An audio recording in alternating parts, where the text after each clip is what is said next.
And we're back again today with the Project GTI again. So, as I said last time, next is going to be the haldex wiring, which is now here, as you can see.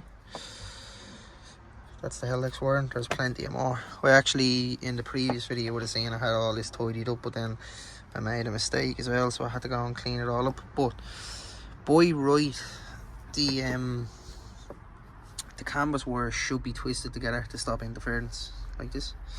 So I have undone my wire loom and twisted these together. They're just labels, so they are now twisted together. So what we're going to do now with this is I am going to put, I have here loom tape, so it's just like a fabric tape. I'm going to put loom tape actually in, I'm just going to loom tape this whole entire wire. So the whole entire wire is clean looking, it looks OEM. So I'll get back to you when I have that done, and then we can move on to the next step. Right, so now them wires there are all nicely wrapped in loom tape. I'm going to leave this side out so I can just still see the colours. And so is this one. So I'm at the split the wires. So the two wires you see here are the canvas wires, which they stay together. You don't want interference, so don't put them in lines together. And then here are the rest of the wires that are going to a brake light switch.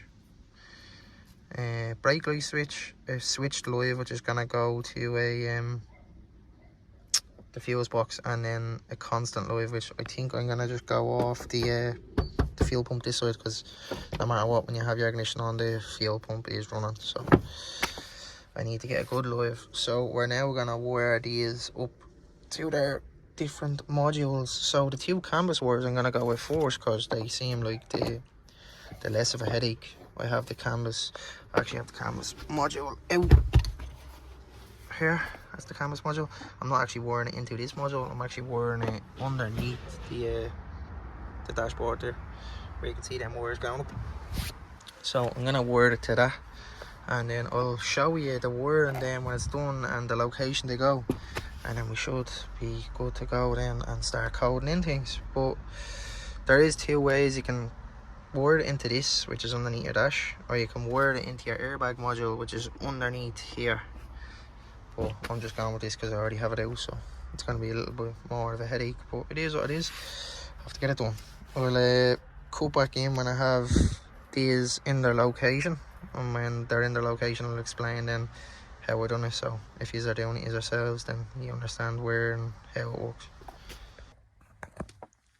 Now this is the wire so far. So that's obviously a fuel pump going up to the dash clocks, and then these wires are going elsewhere, like grounds and whatnot. But as you can see, these wires just in here are getting ran along the side of this seat and down into here. As you can see, I pulled off this trim, which is here.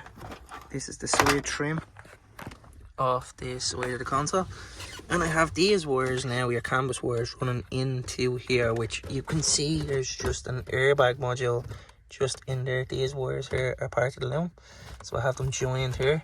You can wire them underneath the dash under there, but they're a little bit more awkward, so I have them ran here. Now I'm just going to leave these out for the time being, just when I plug everything in to see if actually everything is perfectly wired up, just like this contact made and all the wires. So for now, that's what I'm going to leave it like.